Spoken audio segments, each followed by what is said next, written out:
Morning everyone, আশা করি তোমরা সবাই ভালো আছো। তো ওয়েলকাম জানাচ্ছি আমার নতুন একটা ব্লগে তোমাদের সবাইকে।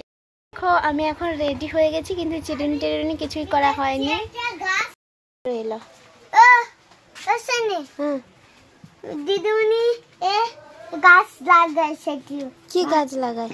এরকম গোটে গাছ। আচ্ছা, তো কুটুও চলে এসছে, তো চিরুনি টেরুনি করি। তো অবশ্যই আজকের ব্লগটা দেখো। তো অবশ্যই আজকের ব্লগটা তোমাদের সবার খুব ভালো লাগবে। তো অবশ্যই তোমরা কিন্তু দেখো। অবশ্যই আমি অনেকবার বলে ফেললাম। তো যাই হোক, এখন চিরুনি করি, তারপর গিয়ে যাচ্ছি। কোথায় যাচ্ছি, কি করছি না করছি সবটাই তোমাদের সঙ্গে শেয়ার করছি। তো খাওয়া দাওয়া শেষ করে চিরুনি করতে এসেছিলাম। তো এই যে দেখো, কারেন্ট কিন্তু এক্ষুনি পালিয়ে গেছে, সেই কারণে ঘরের ভেতরে চিরুনিটা করলাম না, লাইট নেই। তো বাইরেই সে মাথায় চিরুনিটা করলাম। আর তেমন কিছু সাজগোজ করিনি, একটুখানি এই আইব্রোটা ঠিক করে নিয়েছিলাম, আইলাইনারটা একটুখানি নিয়েছিলাম, তারপর একটা ছোট টিপ আর লিপস্টিক, মানে যেরকম একটা বেরিয়ে যেতে হয় সেই রকম একটা যাচ্ছিলাম। তো আজকে আমার মনটা ভীষণ ভীষণ খুশি, হ্যাপি বলতে গেলে ভীষণ হ্যাপি, কারণ আমার একটা স্বপ্ন পূরণ হতে যাচ্ছে। এই যে দেখো, আমার মায়ের দেওয়ার শাড়িটা তোমাদের সঙ্গে আরেকবার শেয়ার করে দিলাম। কেমন লাগছে অবশ্যই কমেন্ট করে জানাও। আমার কিন্তু বেশ সুন্দরই লাগছে। তো এখন বেরিয়ে তো পড়লাম, কিন্তু বৃষ্টি পড়ছিল। তারপর কিছুক্ষণের পর দেখি বৃষ্টি থেমে এই যে দেখো রোদ উঠেছে কেমনভাবে, আর ভীষণ মানে গরমটাও পড়েছে তক্ষণের ভেতরে গো। তো মাকে বললাম বেশিক্ষণ এখানটায় দাঁড়িয়ে থাকার দরকার নেই, কখন গাড়ি আসবে ঠিক নেই, গাড়ির দেখা সাক্ষাৎও নেই। তো আমি বললাম তুমি কুটুকে নিয়ে বরং চলে যাও। আর কুটু তো রাস্তার পাশে দাঁড়ালে এদিকে একবার ওইদিকে একবার হতেই থাকে। তো সেই কারণে বললাম তুমি কুটুকে নিয়ে চলেই যাও। তো যাই হোক, কিছুক্ষণ ওইখানটাই অপেক্ষা করছিলাম। অপেক্ষা করার পর টোটো পেয়ে গেছিলাম, আর টোটোটা পুরো এগরাতেই যাবে, মানে খামোড়ের কাছেই দাঁড়াবে। তো যাই হোক, আমি ভাবলাম আর গাড়ি চেঞ্জ করতে হবে না, এবার চলো পুরো এগরাতেই পৌঁছাবো। তো এগরাতে যখন এসে দেখি না ওইখানটা বাস দাঁড়িয়ে আছে রামনগরে। বেশ ভালো হলো, আজকে কিন্তু অপেক্ষা করতে হলো না কোথাও। এইরকম আমার সাথে অনেকবার হয়, খুব ভালো লাগে। দেখি না বাসগুলো দেরি করে আসে, বা আমি ঢুকি দেরি করে, তো তখন পুরো মাথাটা গরম হয়ে যায় যে এতক্ষণ কেন বাস আসছে। তারপর যাই হোক কলেজে পৌঁছে গেছিলাম। আর এই যে দেখতে পাচ্ছ আমার হাতে এক গাদা টাকা আছে, আর এই টাকা নিয়ে আমার স্বপ্ন পূরণ করতে যাচ্ছি।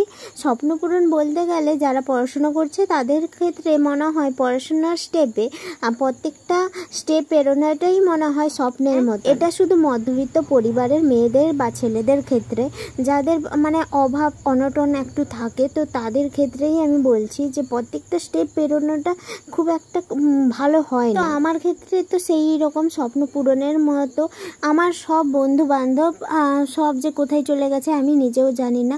নতুন বন্ধু পেয়েছি, কিন্তু তাদের সঙ্গে তেমন একটা আমার ভালো যোগাযোগ নেই।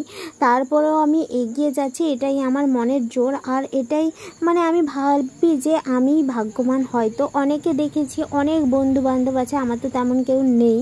তো একাই সব কিছু করছি, বা কলেজে গিয়ে কি করতে হবে না করতে হবে সেটা আমাকে একাই বুঝতে হচ্ছে। আর এই যে স্টেপগুলো পেরোনো আমার কাছে খুবই মুশকিলের ব্যাপার। আর কি স্বপ্ন পূরণ বলে দিই, ওই স্বপ্নটা হচ্ছে আমি থার্ড সেমিস্টারে মানে এমএতে থার্ড সেমিস্টারে ভর্তি হলাম। তো প্রত্যেকটা স্টেপে আমাদের অনেক টাকাই খরচ করতে হয়, তো সেই টাকাটা দিতে পারবো কি না পারবো সেটা প্রচুর ভাবতে হয় আমাদের। তো যাই হোক, এইবারও আমি দিতে পেরেছি। তো সেইটাই বললাম যে আমি আর অনেক বড় একটা স্বপ্ন পূরণ হলো। এবার এখন বেরিয়ে যাচ্ছি। এই যে মেলায় ঢুকেছিলাম কাপ প্লেট নেওয়ার জন্য, কিন্তু ওইখান থেকে কাপ প্লেট না নিয়ে অন্য কিছু নিয়ে এসেছি। তো কী নিয়ে এসেছি সেটা তোমাদের সঙ্গে শেয়ার করবো অবশ্যই। তো তারপর চলে এসেছিলাম বিরিয়ানি দোকান। বলতে গিয়ে অনেকদিন হয়ে গেল বিরিয়ানি খাওয়া হয়নি। আর আমাদের বাড়ির পাশে একটা রেস্টুরেন্ট আছে, ওইখানটায় বিরিয়ানি হয়, তবে ওটা শনিবার খোলে, তো মানে শনিবার দিনই হয়। তো সেই কারণে আর দিন দেখে কে এত আনতে যাবে বলো। তো যখন আমি এগরাতে এসেছি আমি ভাবলাম চলো এগরা থেকেই নিয়ে যাই।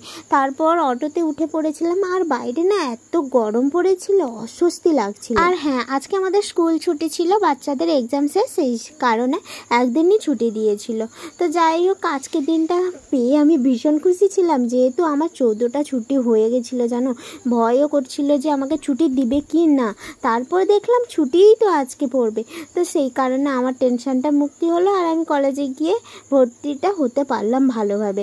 তো তারপর দোবান্দিতে চলে এসেছিলাম। দোবান্দিতে এসে এখানটায় বসিয়ে রেখেছে আর আমার বিরক্তি লাগছিল, শুধু ভগবানকে ডাকছিলাম 2-3টা প্যাসেঞ্জার চলে আয়, তারপর আমাদের ছেড়ে দিবে। টোটো না ভর্তি হওয়া পর্যন্ত তো ছাড়বে না। আর এই যে দেখো সাপটা এসেছিলো ভীষণ বড়, এর কারণে আমি হাত দিয়েছিলাম, কিছু বললো না। তো আরেকজন লোক খুব আদর করছিল, কিছু বললো না। অনেকটা এখানটায় কিছুক্ষণ বসিয়ে রাখছিল আমাদের, আর আমি ভগবানকে ডাকছিলাম, হে ভগবান 2-3টা প্যাসেঞ্জার পাঠিয়ে দাও। তো কি আমার কথা শুনলো না, আমাদের এই 3জনকেই নিয়ে যেতে হলো টোটো কাকুটা। বাড়ি ফিরেছি 2টোর দিকে। মা বললো আগে তুই ফ্রেশ হয়ে এসে খেতে বসে যা, আমি ভাত বেড়ে দিচ্ছি। আমি বললাম বিরিয়ানি নিয়ে এসছি না, বিরিয়ানি অল্প একটু নিয়ে নে, আর বিকালবেলা খেয়ে নিবি।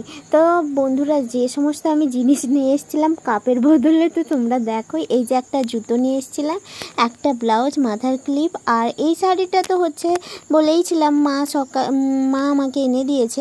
আর ওই যে জামাটা ওটাও আমি অনলাইন থেকে নিয়েছিলাম। তো কেমন লাগলো আজকের ব্লগটা অবশ্যই কমেন্ট করে জানাবে।